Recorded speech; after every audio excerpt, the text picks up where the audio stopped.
If you want to disable double click to install on App Store on your iPhone 16e, so first of all we have to open up our settings.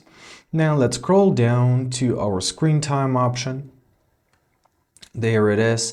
Now we gotta find our content and privacy restrictions, find your app installations and purchases, and here we gotta find our required password. So make sure that it's set on always require. Great.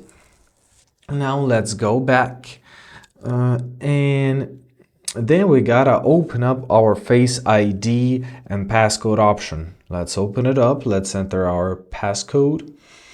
Great. Now we shall find use Face ID for iTunes and App Store. Let's turn it off.